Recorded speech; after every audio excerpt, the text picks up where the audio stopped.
Hoy en Ya era hora estamos con Baltasar Garzón. Muy buenas noches, gracias por recibirnos. ¿Qué tal? Buenas noches, un placer. La ley de la memoria histórica, ¿por qué no consigue ser tan eficiente? ¿Falta voluntad, falta dotación o hay que mejorarla?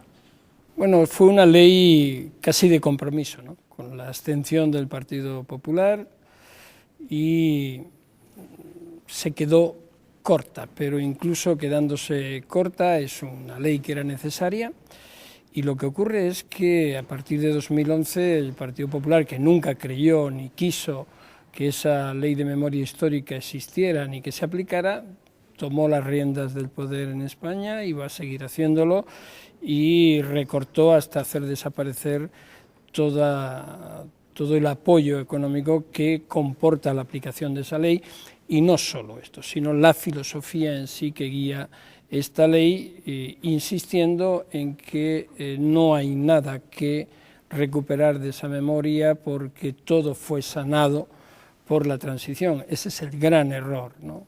Que se niega la evidencia y la memoria es persistente y vuelve a reproducir la situación, y mientras que las víctimas no sean reparadas, mientras que no haya verdad, vamos a tener el mismo problema. Tenemos ejemplos históricos como por ejemplo el del genocidio armenio. Se han cumplido el año pasado 100 años y sigue estando presente en las vidas de millones de personas, ¿no? Aquí va a ocurrir, vamos camino de los 80 años y vamos en similar dirección, desgraciadamente. En su último libro, en Baltasar Garzón, en El punto de mira, habla de que usted fue objeto de una cacería por investigar los crímenes del franquismo, pero también por la trama Gürtel.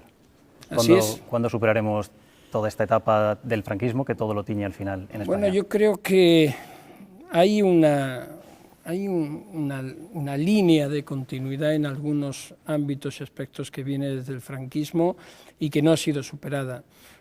La corrupción de la dictadura no fue atendida debidamente durante la transición y después se tardó demasiado hasta prácticamente los últimos años, ¿no? El tema de los crímenes del franquismo no fue tratado en la transición, era impensable, fue una transición en que las víctimas pidieron perdón a los verdugos, hubo una ley de amnistía que para nada contempló ese tipo de crímenes porque era, como digo, impensable plantear esto en este momento, ¿no? A partir de ahí, cualquier ley de amnistía excluye específicamente los crímenes de lesa humanidad, los crímenes horrendos. Por tanto, jamás se ha abordado ese tema. Ha habido silencio, ha habido indiferencia, ha habido desatención institucional. Por tanto, ese magma de olvido inducido sigue ahí, y por tanto cuando se habla de reconciliación se falsea la realidad. Otra cosa es que no nos enfrentemos, por supuesto que no nos vamos a enfrentar, por eso todavía tiene menos sentido no abordar este tema de una vez, es decir, no tendríamos que estar discutiendo que se haga una comisión de la verdad, sino que se estuviera haciendo. No tendríamos que discutir si se abren o no se abren fosas, sino que tendríamos que hacerlo. No tendría el Tribunal Supremo que haber dicho que no se haga y que no se atienda a la exhumación de seres humanos. Y sin embargo, se ha dicho así. La última circular de la ya ex fiscal general del Estado advierte incluso a los fiscales que no se olviden que hubo un proceso que se siguió contra mí para que, como aviso de navegantes, se tenga en cuenta. Esto es absurdo en una democracia, y máxime cuando todos los organismos internacionales de derechos humanos nos están diciendo que tenemos que cumplir con las víctimas si no se hace. Por tanto, es muy triste y eso invade a todos los demás ámbitos. La justicia o la jurisdicción universal es uno de los pilares de su bufete, también de su fundación. ¿Qué nos queda sin esta justicia universal para llevar la justicia donde no la hay? Nos quedan las fuerzas para seguir luchando y para reivindicar la defensa de las víctimas, y siempre hay un lugar, siempre hay una forma de encontrar que la justicia repare a las víctimas. La jurisdicción universal ha sido un instrumento fundamental y es una locura, es un tremendo error político de los más grandes para mí que ha cometido el Partido Popular en 2014 al eliminar prácticamente esa jurisdicción universal. La jurisdicción universal contribuye a que la impunidad no sea la norma, contribuye a que esa universalidad por encima de las fronteras proteja a los ciudadanos, proteja a las víctimas frente a esas acciones masivas en contra de sus derechos fundamentales, incluidos no solo la vida o la integridad, sino también el medio ambiente. Ahí estamos trabajando para luchar contra esas agresiones que al final nos invaden a todos, contra las grandes agresiones económicas que estamos sufriendo. No hay mecanismos diseñados más allá de los que diseñan los propios hacedores de esos desastres, ¿no? La sociedad muchas veces se encuentra inerme y asistimos a verdaderos ataques en forma sistemática que, aunque la justicia no es la respuesta para todo, pero al menos había una parcela que generaba esa confianza y hoy no existe. En su libro habla de los GAL, obviamente, y hace una reflexión que a mí como periodista me interesa. Dice, el periodismo de investigación, cuando es solvente y serio, es una fuente invaluable para la investigación. Sí, yo creo que es así y lo sigo creyendo.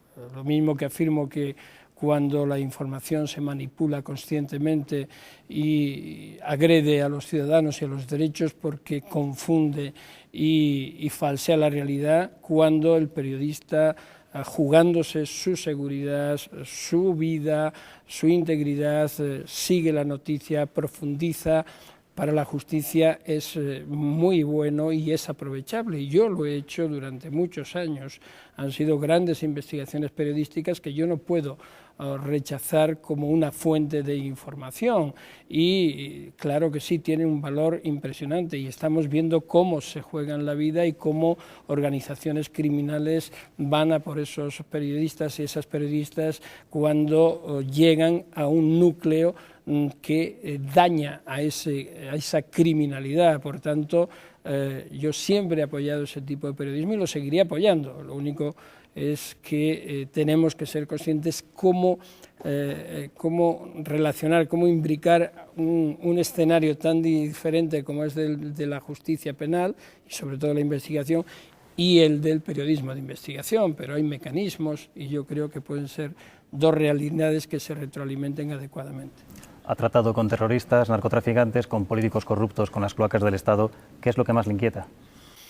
Me inquieta la indiferencia, me inquieta que el Estado no asuma las obligaciones de defensa de los ciudadanos, me inquieta que se interprete la seguridad nacional como la seguridad de los que representan el poder en un momento determinado y no la seguridad democrática de los ciudadanos. Me inquieta que esos secretos o esas cloacas del Estado existan para perjudicar a los ciudadanos y para beneficiarse de los mismos en vez de defenderlos. Es decir, me inquieta la corrupción y me inquieta la falta de transparencia. Por tanto, una gestión pública transparente, un servicio público en donde se sirva al ciudadano y no nos sirvamos del ciudadano es la línea que yo he defendido siempre y es la que voy a seguir defendiendo. Es decir, la Administración de Justicia, que es a donde yo pertenezco, no puede ser un ámbito cerrado o encapsulado fuera de la sociedad y como algo ajeno a la misma.